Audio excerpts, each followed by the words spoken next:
ஸ்கூல்லயும் ஒதுக்கி வைக்கிறாங்க, காலேஜ்ல ஒதுக்கி வைக்கிறாங்க, கல்யாண வீட்டுக்கு போன ஒதுக்கி வைக்கிறாங்க எல்லாம். ஆனா ஒரு நாள் வரும், ஹalleluya, ஆகாதுன்னு தள்ளின கல். நமக்கு தெரியாது, இன்னைக்கு தெரியாது, இன்னைக்கு புரியாது. ஆனால் நீ தெரிந்தெடுக்கப்பட்டதை உன் மனதில் வைத்து சொல்லு, கர்த்தர் எனக்கு இரக்கம் செய்வார், கர்த்தர் என்னை ரட்சிப்பார். ஆகாதுன்னு தள்ளின கல். எருசலேம் தேவாலயத்தை கட்டுகிற காரியத்தை குறித்து இதோடு சம்பந்தப்படுத்தி சொல்வார்கள் இந்த வசனத்தோடு.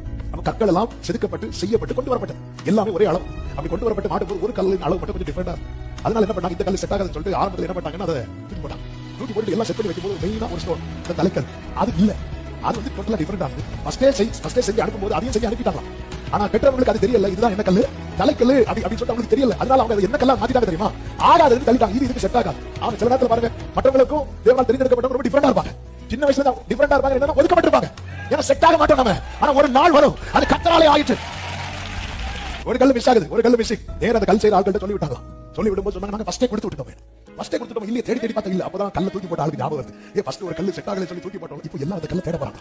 எல்லாரும் தேடும் போது அது எங்கேயோ ஒரு குப்பையில, எங்கேயோ ஒரு பள்ளத்துல. இப்போ எல்லாரும் அதை தூக்கி அதெல்லாம் புடைச்சு கொண்டு வந்து வைத்த போது பாடாங்க, ஆகாது தள்ளின கல் உங்களுக்கு தலைக்கல் ஆயிற்று, அது கர்த்தராலே ஆயிற்று. அது நம்முடைய கண்களுக்கு எத்தனை பேர் நம்முடைய ஒரு கல்லுக்கு எப்படி செய்வார்னா பிள்ளைக்கு செய்ய மாட்டாரோ. அதனாலதான்